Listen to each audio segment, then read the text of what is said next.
काहींसाठी हे फक्त दगडमातीचे ढिगारे असतील, पण ज्यांनी इथं त्यांचं अख्खं आयुष्य घालवलंय त्यांच्यासाठी हे आठवणींचं जग आहे. आज जिथं पाणी दिसतंय तिथं एकेकाळी गाव होतं, घरं होती, अंगण होतं, शाळा होती, मंदिरं होती आणि सर्वात महत्वाचं म्हणजे इथल्या लोकांचं संपूर्ण आयुष्य होतं. जुन्या लोकांचं ज्या वेळेला घरं मोडून वरती आलीत ना त्यावेळेला काही लोक रडलेली आहेत त्या गावठाणात जाऊन. डोळ्यातनी दारा, डोक्यावरती बोजे घेतलेलं आणि ह्या नाकडाने वर आलोय चढून. खाली रस्ता पण नव्हता वर यायला, बिना रस्त्याची वर आलो आम्ही. म्हणजे काळीज आमचं निघून गेले. आता घर जी भात शेती होती असल ती निघून गेली.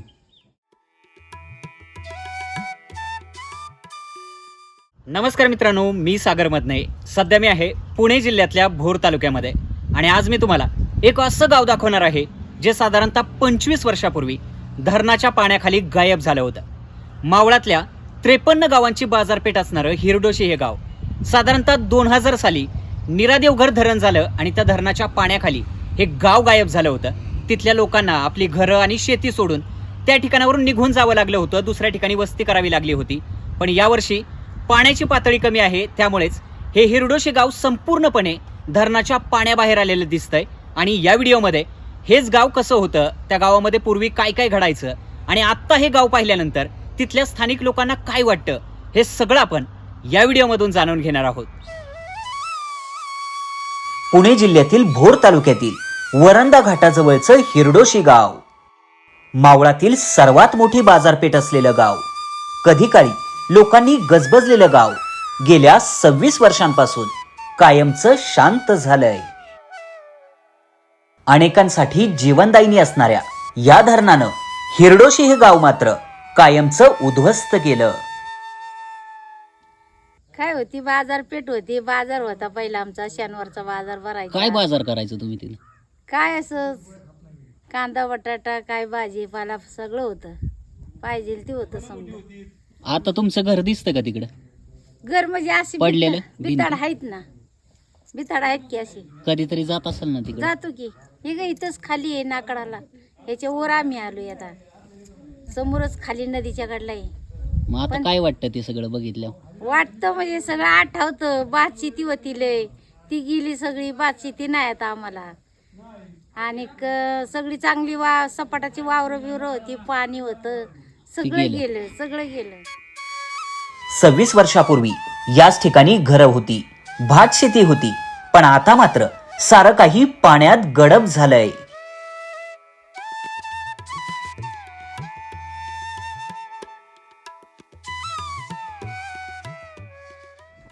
साधारणतः 25 ते 26 वर्षांपूर्वी धरणाच्या पाण्याखाली जे गाव गडप झालं होतं ते हिरडोशी गाव पाहण्यासाठी आपण चाललोय. आजूबाजूच्या आणखी 2-3 गावं आहेत जी पाण्याखाली गेली होती आणि इथले स्थानिक असलेले हे दादा आपल्याला भेटले. ते आपल्याला माहिती देतील की पूर्वी गावामध्ये कुठं काय काय होतं ते. तर बघूयात आता ते गाव जुनं कसं आहे ते.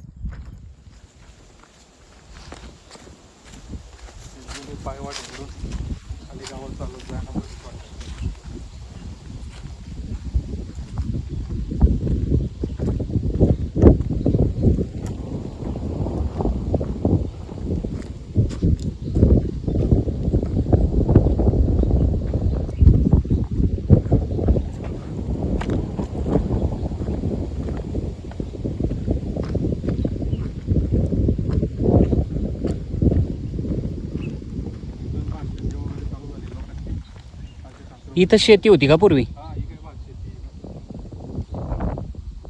वाहून गेलं पण सगळं.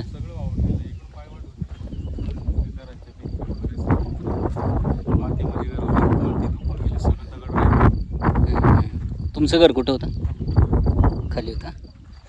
घरं एकदम चिटकून चिटकून होती, म्हणजे गाव फार मोठं असेल, लोक बरीच असतील गावात ना? उन्हाळ्यात पाणी आटल्यावर इथले स्थानिक लोक आपलं गाव आणि घरं पाहायला येतात. ज्यांचं अख्खं आयुष्य या गावात गेलंय त्यांच्यासाठी हे गाव म्हणजे काळीज होतं. काय वाटतं आता हे सगळं गेलो पाहिलं? थोडं बघायला वाटतं काय होतं ते. जुन्या गोष्टी आठवत असतील. आठवतात की ज्या मातीत आपण खेळलोय त्या मातीत बागडलोय ती बी आठवण होणारच ना. पुरातन शंकराचं मंदिर होतं, 53 गाव वाघजाईचं मंदिर होतं, मोठी यात्रा भरायची तिथं.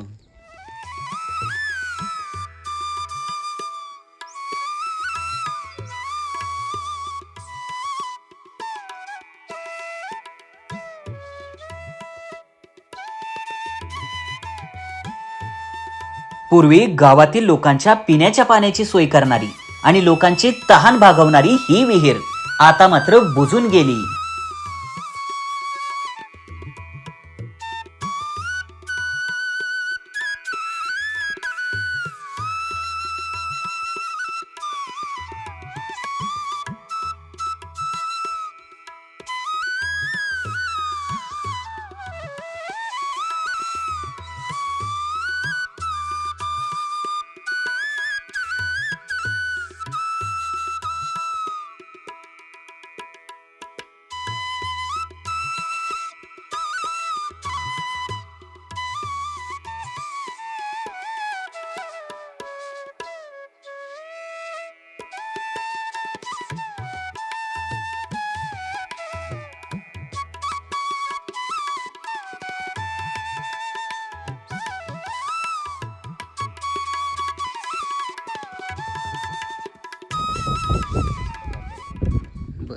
म्हणजे हे 2 घरांच्या मधली ही अशी बोळ असेल जाण्या येण्यासाठी चालत. यांचं तोंड इकडे होतं, ह्या घराची तोंड इकडे होती.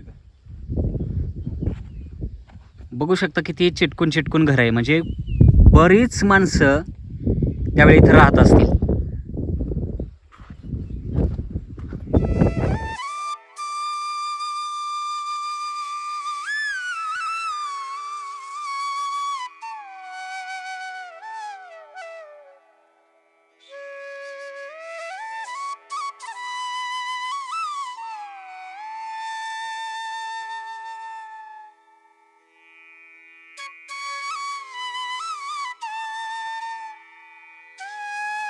हिरडोशी गावातलं एक जुनं भव्य मंदिर याच ठिकाणी होतं. आता मंदिर पूर्णपणे कोलमडून पडलंय, पण मंदिरातील काही मूर्ती आणि जुन्या विरगळ आज सुद्धा इथे पाहायला मिळतात.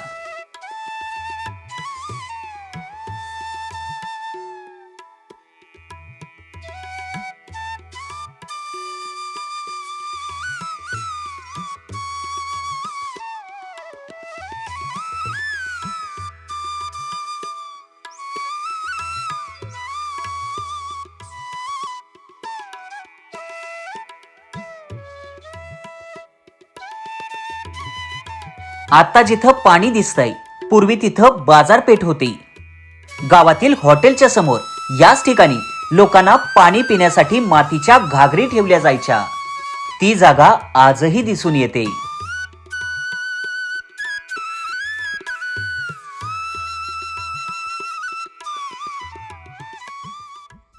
ज्यावेळी पहिल्यांदा तुम्हाला ते समजलं की धरणात आता आपलं गाव जाईल, घरं जातील, तुम्ही गाव घर सोडून मग वरती येऊन राहिला, तर ज्या वर्षी मग तुमची घरं पहिल्यांदा पाण्यात गेली, ते गाव पाण्यात गेलं, मंदिरं पाण्यात गेली, त्यावेळी वाईट लोकांना काय वाटत होतं? लय वाईट वाटलं अहो.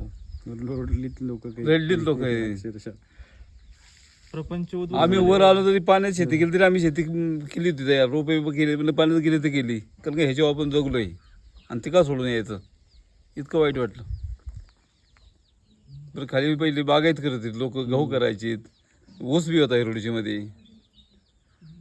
असं आता काहीच नाही ना.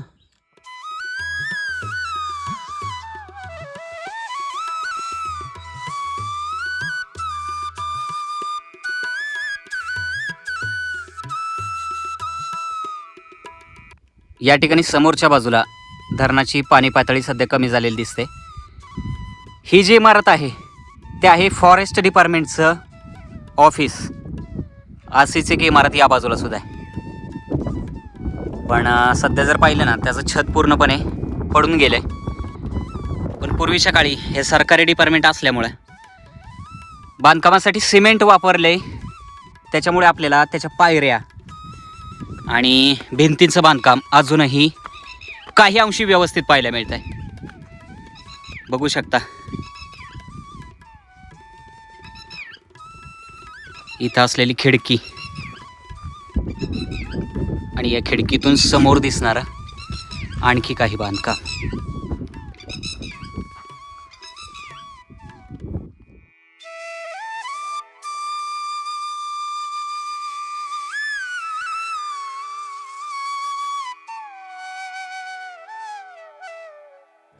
मग ज्यावेळी आता तुमचं गावातून पुनर्वसन केलं, तिथं धरणाचं पाणी साठायला पहिल्यांदा सुरुवात झाली असेल पहिल्या वर्षी, हो 2000. त्यावेळची काय परिस्थिती?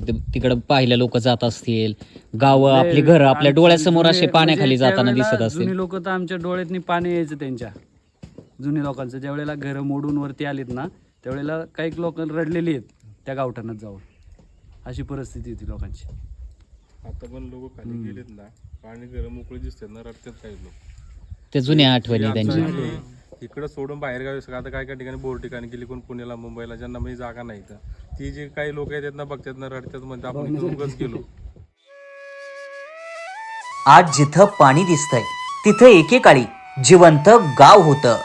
झाडाझुडपांनी वेढलेलं सुंदर गाव. मंदिरात सकाळ संध्याकाळी घुमणारा घंटानाद, शेतात राबणारे शेतकरी, शाळेच्या पटांगणात खेळणारी लहान मुलं, अंगणात बसून एकमेकांशी गप्पा मारणारी म्हातारी माणसं, माणसांनी गजबजलेली बाजारपेठ, हे सारं काही गेल्या 26 वर्षापासून दिसेनासं झालंय. विकासाच्या नावाखाली एक गाव कायमचं शांत झालंय.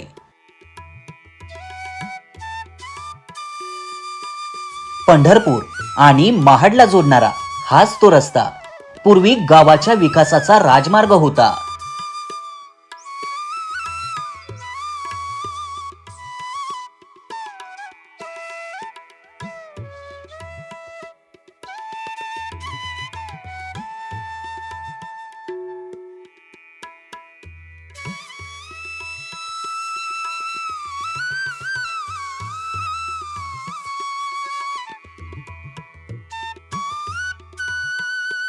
कधी काळी माणसांनी गजबजलेला हा रस्ता आता मात्र पूर्णपणे निर्मनुष्य झालाय.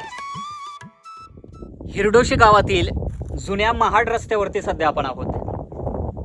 या बाजूला आपल्याला तो रस्ता दिसतोय, जुना डांबरी रस्ता आहे, पण अजून सुद्धा आपल्याला तो रस्ता पाहायला मिळतोय.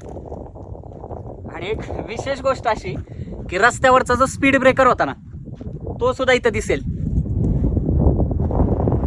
या ठिकाणी एसटी स्टँड होता अशी माहिती मिळते.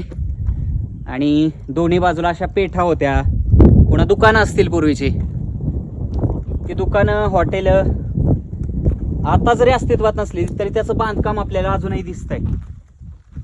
जर इथं आपण बघितलं तर इथं भिंत आपल्याला दिसते, पुन्हा जुन्या बांधकामाच्या विटा आणि ज्या घडीव दगड आहेत ते सुद्धा इथं पाहायला मिळतात. एक मंदिर होतं वाटतं तिथं, दत्तांचं मंदिर.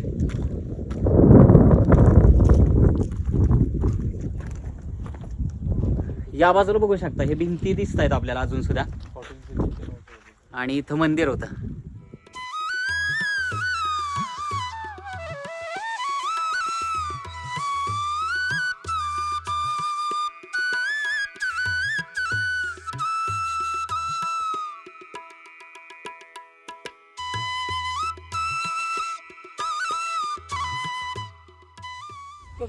आम्हाला गाड्या माल असे भरायचो आम्ही. सगळे गेले ते सगळं गेलं, काय पहिला राहिलं रस्ता बी नाही. चांगला होता ना. रस्ता हो, चांगला रोड होता. होता अख्खा चांगला. मावळच इथं. माड रोड होता, व्यापारी होतात, व्यापारी होतं चांगलं, मोठी मोठी वलची धंदा दुकानं गावायचा. होती. आम्ही सहज पेठत गेलो तरी 5-50-100 रुपये घेऊन यायचो घरी. कमवत होतो. भाजीपाला घरचा सगळं बघत होतो. आणि आम्ही लोकांनी आता रुपयाचं इकडे इकडे हे आम्हाला नाही, व्यवसाय काय नाही. तिथं जशी होता तसा इथं वर काय व्यवसाय नाही आलं आम्हाला. पाहिजे. बाताची स्थिती आता नवीन कोण पाडतंय त्यात मी बरोबर पिकत नाही. जनावर जनावर लय, केलं थोडं तर जनावर पार जनावरच ठेवत नाही, जनावर ठेवत नाही. जनावर लय खाते. मोर झाले ते डुकर सगळी पक्षी केलं तर काय राहतच नाही. राहतच त्यातनी नाही. निम्म त्याला जाते, निम्म आम्हाला निम्म बी नाही अर्ध मिळत अर्ध पण आपल्याला. आम्हाला भेटत नाही. एवढं त्या जनावरांनाच जाते नाही ना काय भेटत केलेलं. नाही.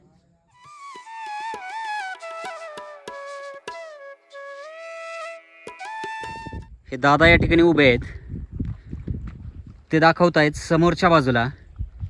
पाण्यावर कशाचं मंदिर होतं दादा ते? शंकराचं मंदिर होतं. भगवान शंकरांचं मंदिर होतं, खूप मोठं आहे इथं. शेकडो वर्ष जुनं मंदिर, आणि ते आता पूर्ण पाण्याच्या खाली, हे झाड कारण इथं अजूनही पाणी पातळी जास्त वाटते. म्हणजे किती किती फूट खाली असेल ते मंदिर आता? कमीत कमी 20 फूट खाली आहे. 20 फूट खाली, म्हणजे इथं खोली आहे जास्त, तुम्ही बघू शकता. मंदिर म्हणजे खाली होतं जास्त, वर कमी पण जास्त खाली. हम्म. म्हणजे खाली खड्डा जास्त. म्हणजे पूर्वी असतानाच ते असं खड्ड्यात होतं आणि गाव वरती होतं. असं पूर्वीचे लोक सांगतात की आम्हाला तर अजून ते म्हणजे पिंड आहे ना वर आलेले आपोआप स्वयंभू. स्वयं, म्हणजे ते कोणी आणून बसवले वगैरे असं नाही, डायरेक्ट म्हणजे उगमच झाले ते अशी पद्धत.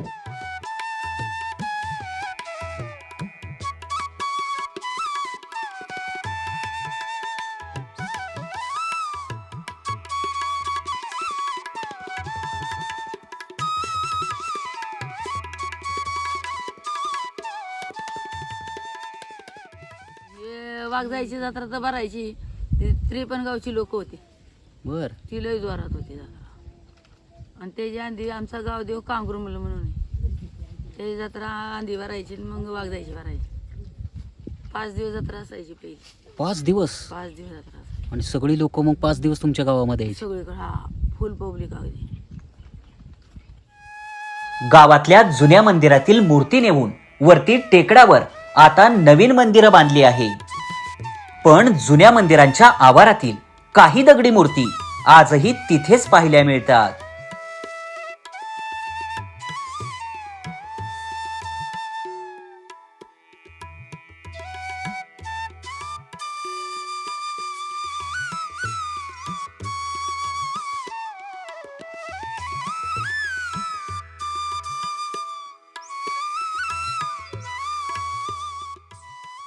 वाईट वाटलंच की, ज्या जागी आपण वाढलो, ज्या जागेवर मोठं झालोय, ते सोडून जायचं म्हणजे वाईट वाटणार आहे ते.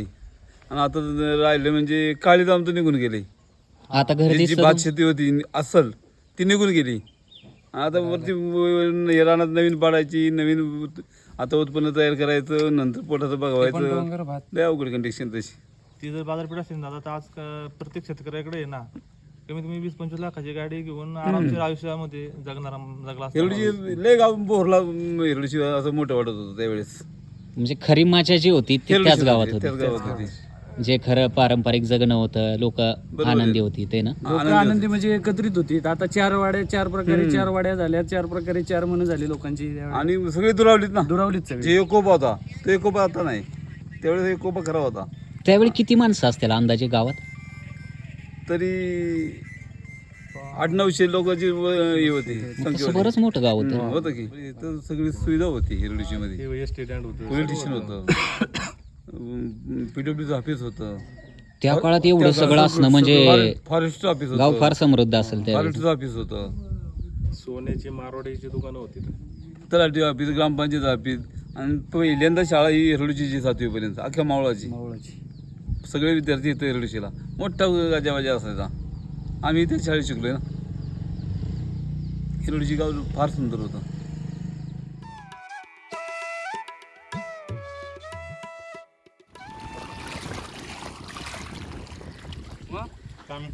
हे बघा या ठिकाणी काय सुरू आहे काका? हे निवड आहे निवड. बर. ते खाली आम्ही जुनं घरात होतो ना, हा. ते आमचे असे राखण द्यायला लागते. बर. म्हणजे दरवर्षी आता हा, दरवर्षी धरणाच्या पाण्यातनं गाव बाहेर आल्यावर ते तुम्ही येता इथं. हा.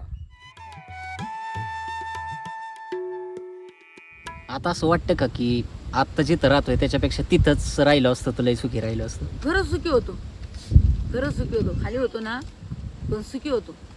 होते साधी माणसं होती, घरं साधी होती, पण माणसाचं कसं होतं, मनमुक्त भात गावात पिकत होतं माणसानं. माणूस मनमुक्त खात होतं, खाटाखाट ऐकून धनधनीत माणूस होतो. पण आता नाही ना, आता कसं झालं, माणसाच्या तोंडाकडे बघण्याचं झालं. कुणाचं 4 मनाचं, कुणाचं 2 मनाचं की झालं. म्हणजे पैसा आला पण सुख गेलं. सुख गेलं. आणि पहिलं कसं होतं, माणसाला कामधंदा होता शेताभातातला, पण पिकत होतं तसं. आता काय रोजगार गेला लोकांचा. आमच्या ज्या म्हणजे- जमिनी होत्या ना, हा. त्या पूर्ण जमिनी पाण्याखाली पाण्याखाली गेल्या. गेल्या. ज्या सुपीक जमिनी होत्या, 10-20 एकर काही जमीन होती, काय राहिली नाही कोल्हापूर बघायला. सारखे जर बांधारे बनवले असते हम्म. त्या काळामध्ये, तर आमचा भाग पूर्ण डेव्हलप झाला असता. आणि जे सपाट आता हा सगळा डोंगर राहिला, आता नाही, आता सगळं संपलं. म्हणजे इकडे आता नाही का काहीच राहिलं नाही. म्हणजे आता अरे ते आता इथं प्यायला पाणीचं बोंब आहे आम्हाला, काय सांगायचं तुम्हाला. म्हणजे धरण शेजारी असून पिण्याच्या पाण्याचे मग ते पूर्वीचे लोक म्हणायचे ना ते धरण उशाला आणि कोरड घाशाला, तशी अवस्था झाली का? बरोबर आहे. पाणी फक्त बघत राहायचं आम्ही. विहीर आहेत पाण्यामध्ये, परंतु काय होतं ह्या पाण्याच्या दाबामुळे ना जे पाणी आहे आपलं ते सगळं हे झालं, जे सोर्स होते ते सगळं सोर्स बंद झाले पाण्याचे. म्हणजे तुमच्या इथं पाणी धरणाचं साठतंय ते पाणी दुसरीकडे जात आहे, पण तुम्हाला पिण्यासाठी ते पाणी फायदा नाही धरणाचा. आम्ही पाण्याचं पण पाणी फायदा बघत नाही. राहतो फक्त आम्ही. बघायचं आम्ही, बाकी काय काहीच त्या करायचं नाही पाण्याचा उपयोग पाण्याकडे. नाही आम्हाला. आम्हाला त्याचा काहीच सोर्स नाही पाण्याचा. दिसायला पाणी आहे फक्त.